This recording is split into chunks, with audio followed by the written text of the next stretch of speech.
4PM news network में दोस्तों आपका स्वागत है। मैं हूं आपके साथ राशिद ज़हीर। उत्तर प्रदेश के लोग ही नहीं, पूरे देश के लोगों की नज़रें इस बात पर थी कि योगी आदित्यनाथ जी राजभवन गए, क्यों गए, क्या हुआ। राजभवन से आकर या उससे पहले जब उन्होंने अपनी एक टीम 30 बनाई उत्तर प्रदेश के उपचुनाव के बारे में, जिसमें आपको मालूम पड़ चुका है कि उन्होंने केशव प्रसाद मौर्य को और ब्रजेश पटेल साहब को भी बाहर कर दिया है। तो इसका मतलब यह है कि 3-4 दिन से जो बातें चल रही थी, दिल्ली जाना आना, नड्डा साहब से मुलाकातें, सब कुछ बेसूद हैं। अमित शाह के ऐसा क्या, देखिए इसमें कोई दो राय नहीं कि कोई भी लिखित एतबार से भारतीय जनता पार्टी के अंदर की कोई बात निकल कर नहीं आई है। केशव प्रसाद मौर्य की बात से या फिर योगी आदित्यनाथ के बयान से सरगर्मी बढ़ी और अंदाजा हुआ कि सरकार में सब कुछ सही नहीं चल रहा है।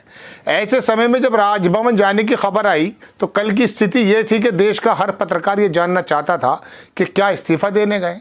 हम आपसे शुरू से बता रहे हैं कि विपत्ति तो सर पे है, लेकिन योगी आदित्यनाथ को हटाने की हिम्मत अमित शाह अभी नहीं कर सकते। मैं शुरू से आपसे इस बात को कहता हूं।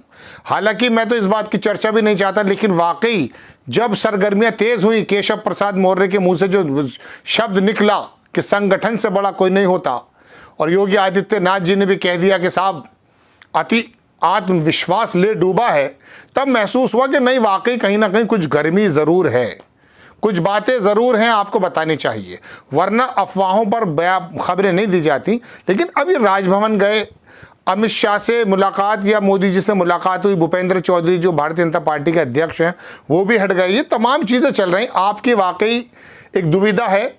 कोई पत्रकार आके बताता बस गई सरकार, कोई कहता हो गया इस्तीफा, कोई कहता बने रहेंगे, तो आप भी सोचते होंगे कि कोई ना कोई ऐसी मजबूत खबर निकल कर आए। देखिए सच बात यह है कि भारतीय जनता पार्टी का कोई नेता इस बारे में कोई भी बात कहने के लिए आधिकारिक रूप से इतना स्वतंत्र नहीं है, वरना पर काट दिए जाएंगे।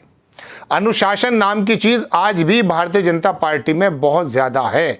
वो डर की वजह से है या कोई और वजह हम नहीं जानते, लेकिन नेता ऊट पटांग बयान नहीं देते। लेकिन अब योगी आदित्यनाथ राजभवन क्यों गए? कहा तो ये जा रहा कि साहब औपचारिक मुलाकातें, सत्र शुरू होने वाला है, इस वजह से जाते हैं। इसमें कोई जरूरी नहीं होता जाना, ना मिलना जरूरी होता, मिल लें तो कोई दिक्कत की बात नहीं है। लेकिन बात यह मानी जा रही है कि अमित शाह से तरफ से एक ऐसा ब्यूरोक्रेट्स उत्तर प्रदेश के अंदर आने वाला है या आ गया है, जिसको मंत्रिमंडल में जगह मिलेगी और गृह मंत्रालय शायद उसको मिल जाए। योगी आदित्यनाथ देंगे नहीं, ये भी मालूम है, लेकिन फिर भी अगर गृह मंत्रालय जैसा पद योगी आदित्यनाथ से हटा करके अमित शाह के किसी आदमी के पास आ जाता, बड़े बड़े पत्रकार इस बात का जिक्र कर रहे हैं, हमारे पेट की उपज नहीं है। तो ऐसे समय में 2 मंत्रियों पे मेरी नजर गई, जिसका मुझे लगता कि ये बाहर चले जाएंगे। केशव प्रसाद मौर्य और ब्रजेश जो हमारे हेल्थ मिनिस्टर हैं, डिप्टी सीएम दूसरे वाले, होना तो ये चाहिए था कि जिस प्रकार के बयान आए हैं, योगी आदित्यनाथ जिस तरह के कुशल और सख्त प्रशासक रहे हैं, मुझे लगता है कि उनको अपने अधिकारों का इस्तेमाल करके इनको बाहर कर देना चाहिए था। लेकिन शायद वो मंत्री पद से नहीं हटा पाए, लेकिन अपनी टीम 30 से तो हटा दिया, जिसके अंदर एक विधायक को जिताने के लिए 3-3 विधायकों की जिम्मेदारी लगा दी गई है। अब हटेंगे 2 लोग, जहां तक मुझे अंदाजा, इसके बारे में कोई आधिकारिक बयान नहीं है किसी का। संजय निषाद और राजभर, ये दोनों धुरी पर हैं योगी आदित्यनाथ की। हटाने की कोशिश तो की जा रही योगी आदित्यनाथ को, लेकिन वो मैं समझता नहीं कि इस बाय इलेक्शन से पहले हट जाएं। हालांकि कोई जिम्मेदारी भी नहीं है, मोदी जी चाहे तो कर सकते हैं, लेकिन आरएसएस का साथ उनको मिला हुआ है। तो दोस्तों बात यह है कि योगी आदित्यनाथ क्या राज्यपाल से मंत्रिमंडल में फेरबदल के लिए 2 लोगों को हटाने के लिए गए हैं या फिर एक आदमी को एंटर करने के लिए गए हैं? क्योंकि हो सकता है अमित शाह भी सबसे ज़्यादा ताकतवर व्यक्ति हैं मोदी जी के बाद, उनका भी जो घेराव किया जा रहा था योगी आदित्यनाथ के बारे में। मैंने आपसे कहा था कि अनुप्रिया पटेल हों, संजय निषाद हों, दूसरे नेता हों, मोतीलाल, बहुत सारे नेता थे जिन्होंने धीरे धीरे, मैंने आपसे 1 हफ्ते पहले कहा था कि बंच बनाया जा रहा है, इकट्ठा किया जा रहा है, और एंड में आकर के योगी आदित्यनाथ को हटा दिया जाएगा। लेकिन योगी आदित्यनाथ के हटने के बारे में मैंने आपसे ये भी कहा था कि इतना आसान नहीं है, क्योंकि योगी आदित्यनाथ खाली उत्तर प्रदेश का नेता नहीं है आज की तारीख में। हिंदुत्व की धुरी में तो वो कहीं कहीं मोदी जी को भी क्रॉस करके चले जाते हैं। उनको हटा देने का मतलब ये है कि अपर समाज उत्तर प्रदेश से गायब हो जाना, हिंदुत्व पर विश्वास करने वाले और जो भारतीय जनता पार्टी के भक्त वोट हैं उनको ठेस पहुंच जाएगी। तो नुकसान ज़्यादा है, लेकिन चूंकि प्रधानमंत्री पद का सवाल है, लोगों का ऐसा कहना है, मोदी जी के बाद जो नाम आना चाहिए था अमित शाह जी का, वो हर जगह योगी जी का आता है। इसी बात की दुविधा से निकलने के लिए लोगों का कहना है, पत्रकारों का कहना है कि साहब अमित शाह रात दिन ये वाला स्वांग रचते रहते हैं। ये शब्द इस्तेमाल मुझे करना चाहिए, लेकिन लोग कहते हैं कि किसी प्रकार से योगी आदित्यनाथ को कमज़ोर किया जाए। तो अब हो सकता है कि एक ब्यूरोक्रेट जिसके बारे में बताया जा रहा है कि उत्तर प्रदेश में लाया जा रहा है, अगर उसको गृह मंत्रालय मिल जाता है, मुझे उम्मीद नहीं कि मिल जाए, लेकिन मिल जाता अगर है, चूँकि अमित शाह भी बहुत ताकतवर व्यक्ति हैं, तो उस समय सबकी लगामें उस आदमी के पास आ जाएंगी।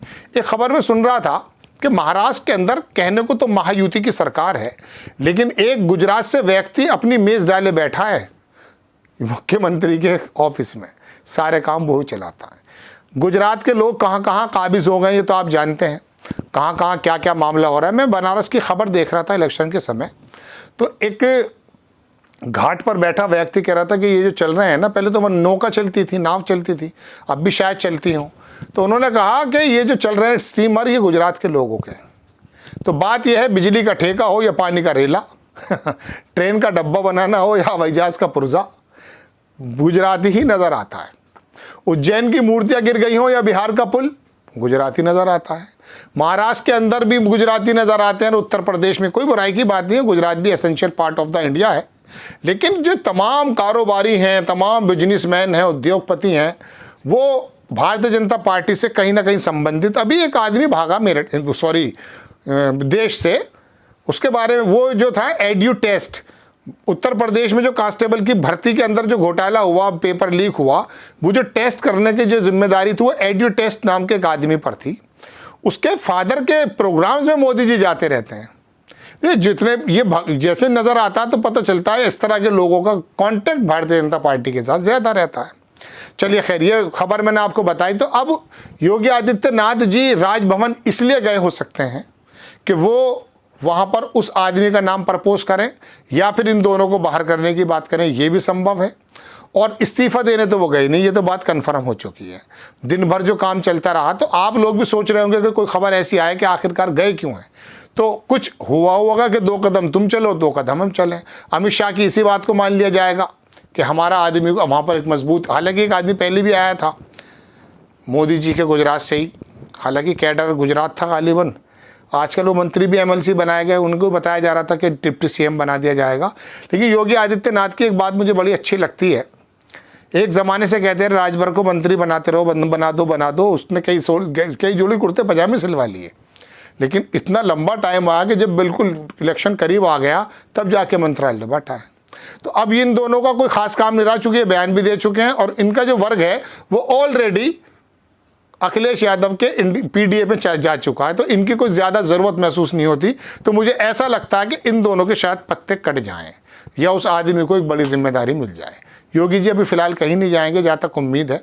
अब रही बात केशव प्रसाद मौर्य की कि वो क्या हो सकते हैं, हो सकता है वो अध्यक्ष बन जाएँ, उत्तर प्रदेश के बने या देश के बने। आपको खबर कैसी लगी अपनी राय कमेंट्स बॉक्स में ज़रूर दीजिए। चैनल को सब्सक्राइब कीजिए, शेयर कीजिए। नेक्स्ट टाइम मैं किसी खबर के साथ हाजिर होता हूँ। जय हिंद।